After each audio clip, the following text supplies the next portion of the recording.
Let's get back to that video. So it's 42 seconds long, and it really gives us a clearer picture into what happened on Tuesday when that U.S. drone was forced down in the Black Sea.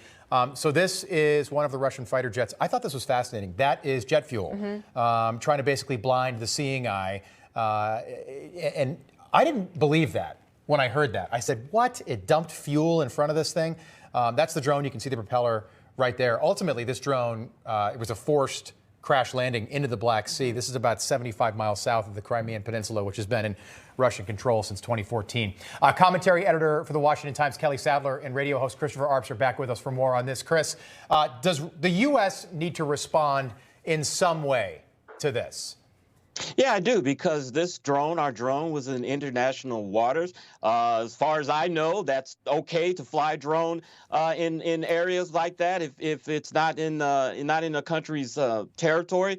Look, I believe that this shows another example that hostile powers to the United States don't respect us. We saw last month a Chinese spy balloon go across the United States. We're seeing China brokering a deal between Saudi Arabia and Iran. And then we're hearing reports that they're also trying to broker a deal. China's trying to broker a deal between Ukraine and Russia. So our influence is waning. They see that our president is not strong. And this scares me, quite frankly, Rob.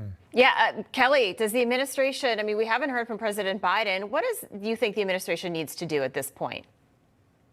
Well, it needs to do something covert, right? And then after the mission accomplished, announce it to the United States, the American people, that, you know, as a tit, there's a tat, and if it's over Alaskan airspace, it doesn't have to be over like Ukraine, but do something that shows American power. And we haven't been demonstrating that at all. Chris is 100% correct. We let a Chinese balloon traverse the entire United States of America before it was shot down over the Atlantic Ocean. We're seeing that China, Russia, and Iran are now engaging in military exercises together. We're seeing, you know, China displacing us on the international stage when it comes to Ukraine, when it comes to Russia, when it comes to Taiwan, and we don't seem to be doing anything about it. And I find that very disconcerting. Yeah, and Kelly, forget about like this. We are projecting weakness with our sort of milquetoast response here. We're not projecting anything but weakness because we have not responded.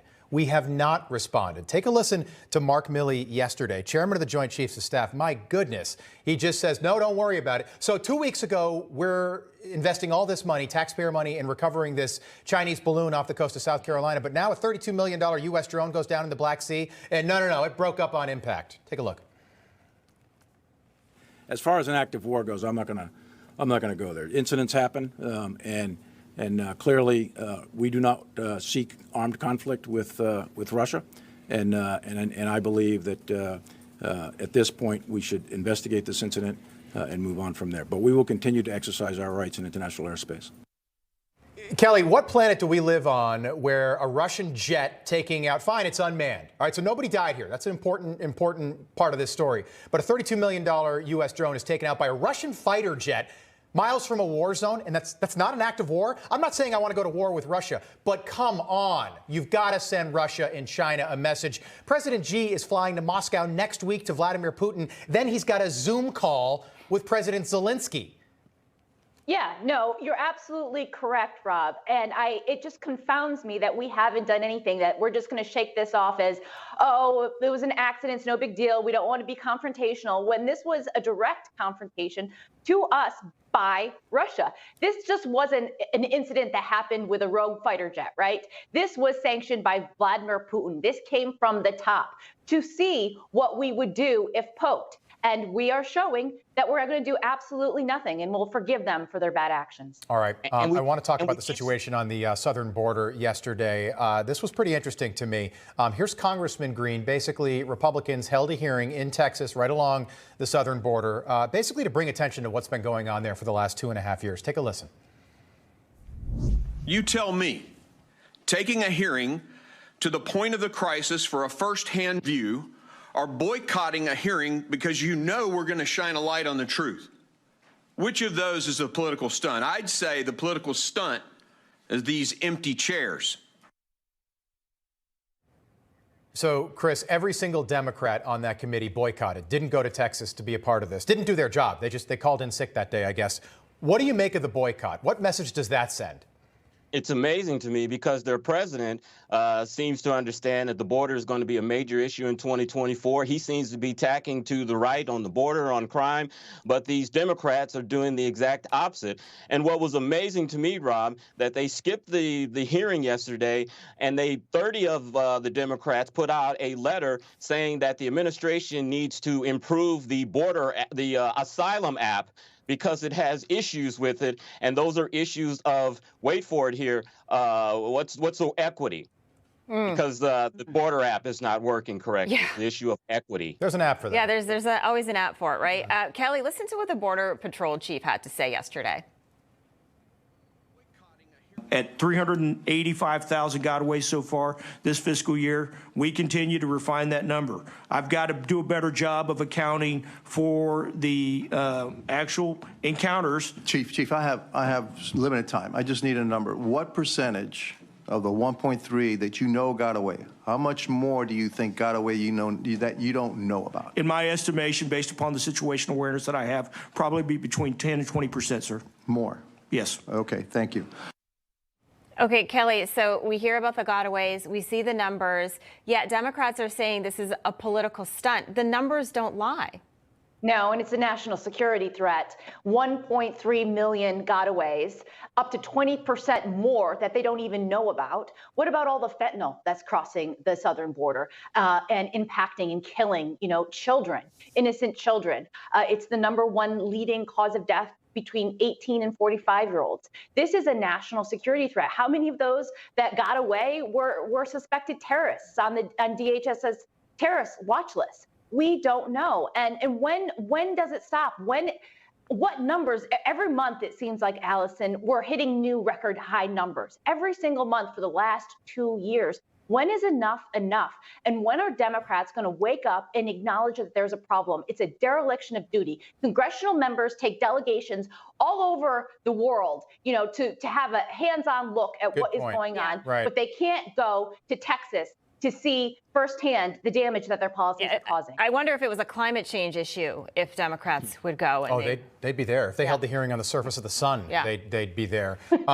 Kelly, I want to move on now. I thought this was sort of fascinating yesterday. So Congressman Chip Roy, who's a frequent guest with us here on Newsmax, endorsed Ron DeSantis for president yesterday. Wanted to get your reaction to that, but also important to note, DeSantis is not a candidate for president yet, at least officially.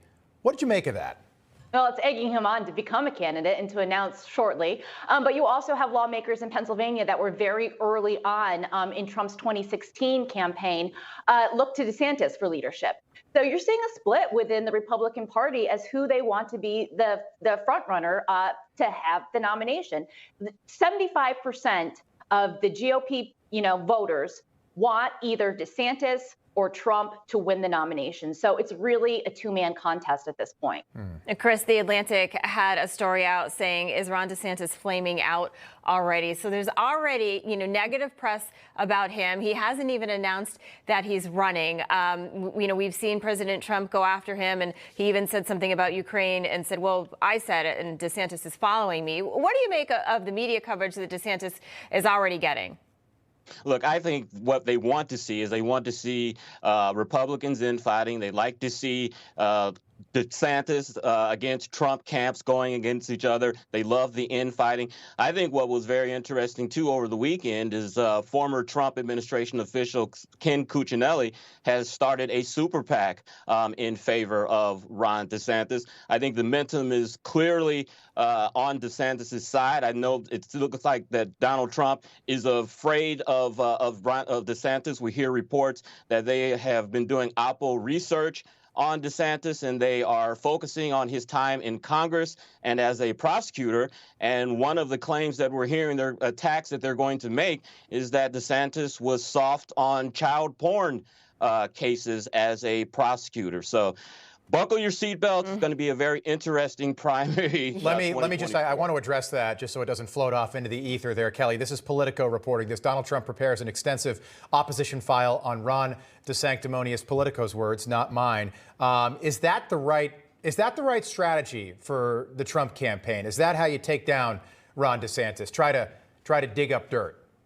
Well, yes. I mean, that's how all political campaigns work. If you don't think that Ron DeSantis is not sitting in Tallahassee digging up a profile on Donald Trump. But Ron DeSantis, he's not. We're not talking about Gary Hart here or somebody that you're going to bring down in a matter of weeks. This seems like going back to his days as an assistant U.S. attorney before he ran for Congress, and he was in Congress for 6 years. This seems like kind of a reach, at least right now.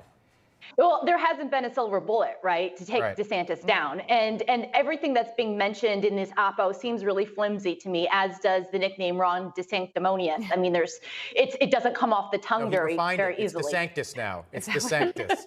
When I heard him say it. And then I found myself saying it. So I was like, who knows? The nicknames, I think, will come back this campaign. You guys will be back top of the hour. Looking forward to it. Chris Arps, Kelly Sadler, thank you.